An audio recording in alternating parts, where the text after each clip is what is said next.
Assalamualaikum warahmatullahi wabarakatuh. Waalaikumsalam warahmatullahi wabarakatuh. Untuk bertakun bagaimana kunci selamat dunia akhirat? Waalaikumsalam warahmatullahi wabarakatuh. Bismillah, Allahumma sholli ala sayyidina Muhammad wa ala ali sayyidina Muhammad. Bagaimana mendapatkan kunci selamat dunia akhirat? Ada kitab yang dikarang oleh Syekh Habib Ahmad Toha Al-Haddad, Syekh Habib Ahmad Al-Mashhuri Toha Al-Haddad, seorang ahli di bidang ruhani ya, mengarang kitab, judul beliau adalah Miftahul Jannah.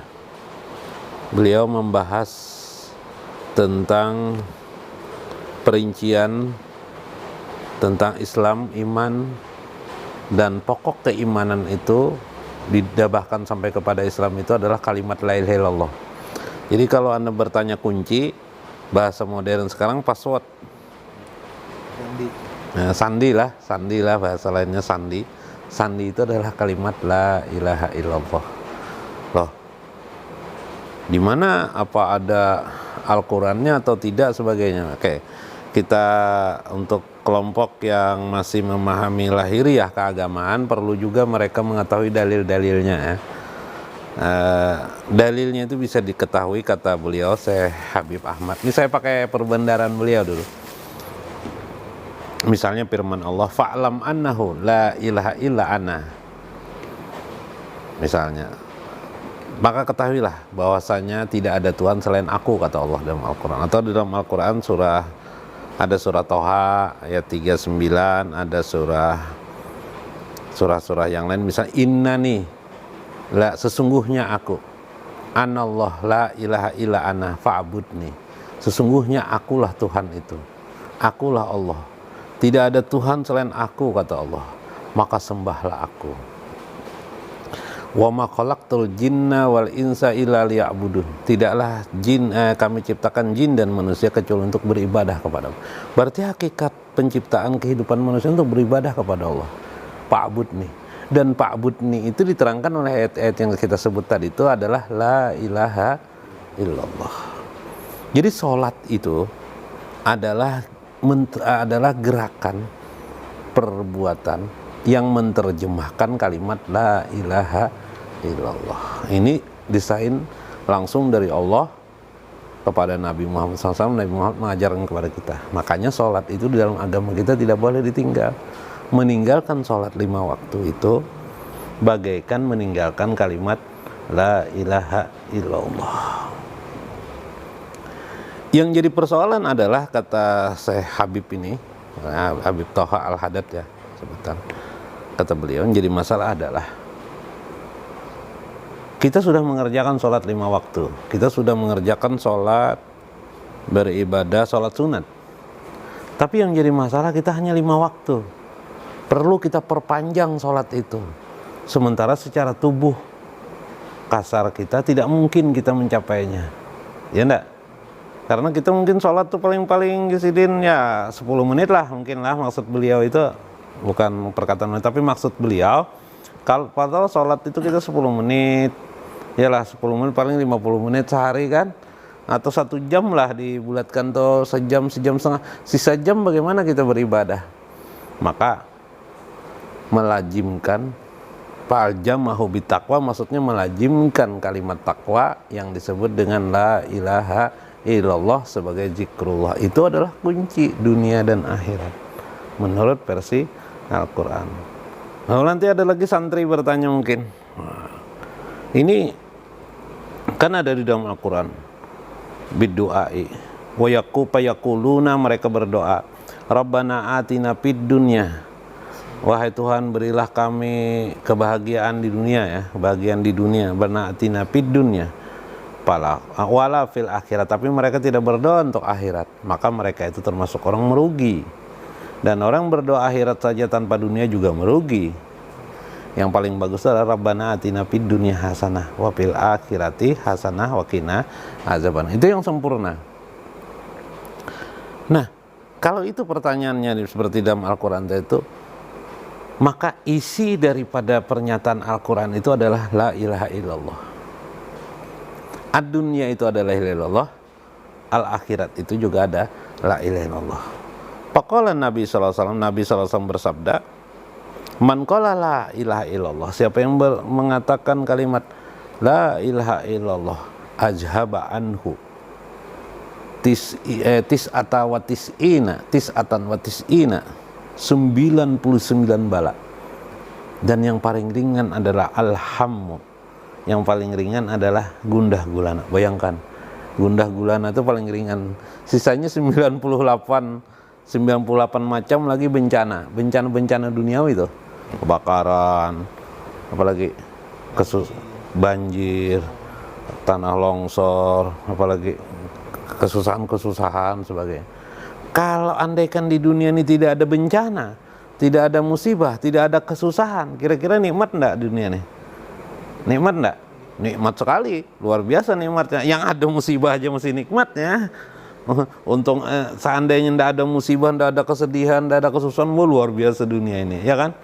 Enak sekali ya. Nah, karena Allah sendiri berfirman, juyina linasi hubus syahwati minan nisa wal banin wal qanatir muqantarati minaz zahabi wal fiddah. Dihiasi manusia itu dengan kecintaan akan hawa nafsu, mencintai wanita dan sebaliknya, anak-anak, kendaraan ya, berbagai kendaraan, minaz zahabi wal fiddah, harta benda, emas dan perak, ya kan, wal khail, kuda yang ditambat ya, wal khail, wal musawwamati, ya kan. Ini adalah wal hars ya, sampai kepada hars itu tanaman-tanaman ya, atau kebun-kebun. Wal an'am, binatang ternak. Itu kecintaan kepada itu enak sekali hidup manusia situ. Nah, bencana-bencana, berbagai bencana diri sendiri, bencana kehidupan di lingkungan sebagainya, 99 masalah bencana itu hilang dengan kalimat la ilaha illallah. Bahagia enggak? Bahagia. Itulah la ilaha illallah. Dan bencana yang paling ditakuti manusia, yang paling utama adalah bencana akhirat berupa masuk api neraka. Dengan apa seseorang bisa terhindar dari neraka? Kalimat la ilaha illallah. Hanya kata Syekh Abdul Qadir Jalani, kita perlu juga memahami la ilaha illallah itu bukan hanya di mulut saja, tapi dengan jiwa kita memahaminya, dengan ruh kita kalimat la ilaha illallah. Faqala musannif, diantaranya perkataan Syekh Abdul Qadir Jalani, beliau mengatakan, wala takun, jangan engkau jadikan kalimat la ilaha illallah itu bitalqinihi, dengan mentalkinkan padanya adalah dengan hanya mengatakan la ilaha illallah saja. Wala fil qalbi, tidak teresap di dalam hati. Wala fir ruh, dan tidak teresap pada ruh seseorang. Bagaimana kita mentalkin la ilaha illallah untuk diri kita, biakjihi bi kalimati taqwa, dengan kalimat takwa. Bagaimana yang dimaksud beliau itu?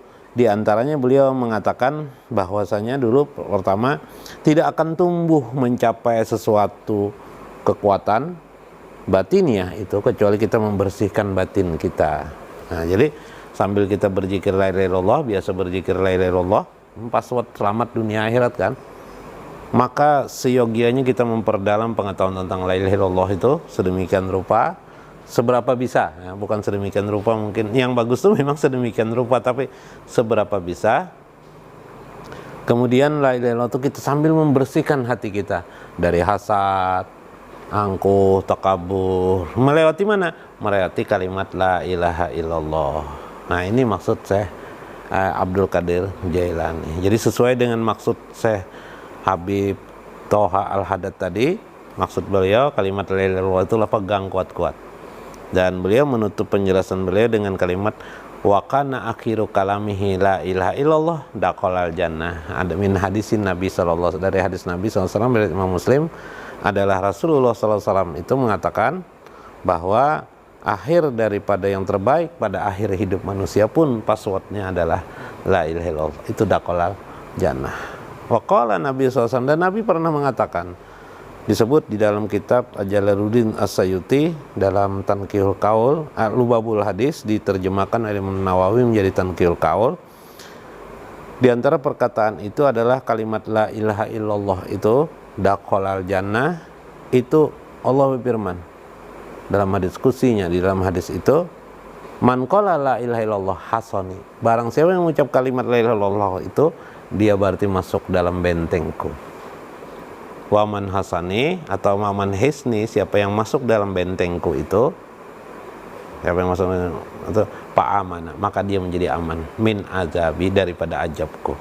Berarti kalau ingin selamat dari ajab neraka, passwordnya la ilaha illallah. Ya lah, karena orang masuk la ilaha illallah itu adalah masuk benteng Allah. Jadi niatkanlah membaca la ilaha illallah itu dengan niat la ilaha illallah. Saya berikan gambaran sebagai sebuah kalimat yang dikatakan oleh Syekh Abdul Wahab Asy'arani, seorang wali kutub. Beliau mengatakan bahwa la ilaha illallah itu bisa engkau ucapkan, engkau lafazkan, bisa engkau di dalam hati engkau, bisa engkau camkan dalam semangat engkau. Berarti kalau semangat itu sudah masuk pada ruh kita. Jadi biasakan la ilaha illallah itu masuk dalam ruh kita. Bagaimana caranya ruh kita?